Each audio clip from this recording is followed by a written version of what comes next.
안녕하세요. 오늘은 오상방위 문제 보겠습니다. 오상방위나 우연방위 같은 우리 형법의 학설들 많이 있죠.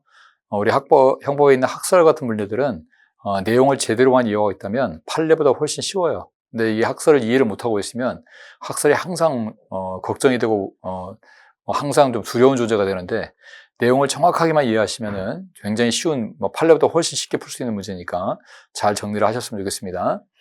자, 일단 우리 사례는 A는 관장 B가 운영하는 복싱클럽에 회원 등록을 한 후 등록을 취소하는 문제로 B로부터 실적을 들은 다음 1시간이 지나 다시 복싱클럽을 찾아와 B에게 항의를 하였다. 그 과정에서 A와 B가 서로 멱살을 잡아당기거나 뒤엉켜 몸싸움을 벌였다. 이를 지켜보던 코치 갑은 A가 왼손을 주머니에 넣어 특정한 물건을 꺼내 움켜쥐자 조금만 주의를 기울였다면, 과실이 있다는 뜻이죠. 조금만 주의를 기울였다면 흉기가 아니라는 것을 알 수 있었음에도 불구하고 이를 B를 찌르기 위해서 흉기를 꺼낸다고 오인해서, 오상방이라는 뜻이죠.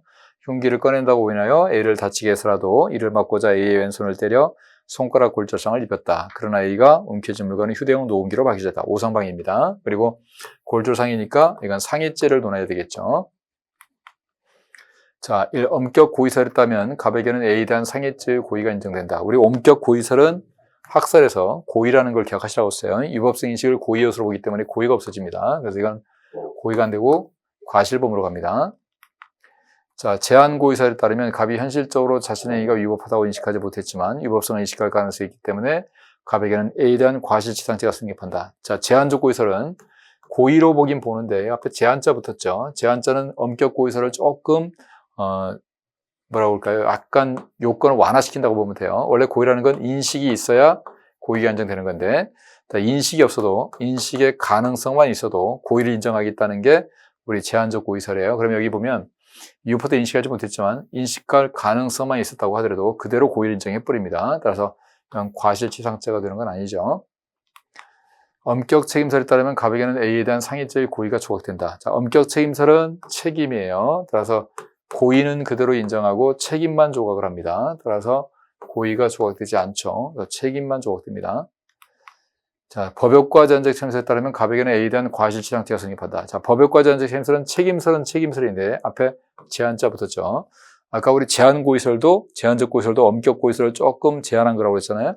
이것도 엄격 책임설을 제한해서, 원래 엄격 책임설은 고의를 인정하고 정당한 이유가 있는 경우에 한해서 책임을 조각시키는 게 엄격 책임설인데, 이게 국민의 법감정에 반한다고 그랬죠. 이 오상방위를 어떻게 고의범으로 인정하자, 과실범으로 가자라고 해서 좀 제한하는 게 법역과 제한적 책임설이고요. 그럼 이건 이제 제한자가 붙으면 과실범으로 가자는 뜻이고요. 고의범으로 가지 말고 과실범으로 가자. 근데 과실범으로 가는데 효과만 제한하자라고 하니까, 고의의 이중적 기능에서 구성요건과 책임 파트가 있는데 구성요건 파트에 있는 고의는 그대로 두고 이 효과 파트에 있는 책임만 고의를 조각하자. 그래서 과실 책임을 묻게 하자. 이게 법역과 제한적 책임설이죠. 그래서 과실치상죄가 성립하는 게 맞습니다. 자, 오상방위 학설은 이름 가지고 답이 나와요. 고의설은 고의를 조각하는 겁니다. 그래서 고의 인증돼서 틀린 거고요. 제한적 고의설은 다만 이제 고의가 고의인데 제한자 붙으면 조금 제한하는 거라고 한번 보시고, 제한적 고의설은 가능성만 있어도 고의를 인정하는 것이다. 그래서 이거는 고의가 인정이 되죠. 과실치상죄가 아니고요. 엄격 책임설은 책임을 조각시키는 거예요. 그래서 고의는 그대로 살아 있습니다. 고의가 조각되는 틀린 거고요. 법역과 제한적 책임설은 책임설에 제한자가 붙었으니까 조금 다르게 해서 이 책임설이긴 하지만 이거는 고의범으로 하지 않고 과실범으로 가는 건데, 다만 유추적용설이 아니라 법역과 제한적 책임설이니까 효과만 제한하자. 그래서 구성요건 파트에 있는 고의는 놔두고 책임 파트에 있는 고의만 조각하자. 그래서 과실치상죄가 성립이 되죠. 그래서 맞는 거는 4번입니다. 수고했습니다.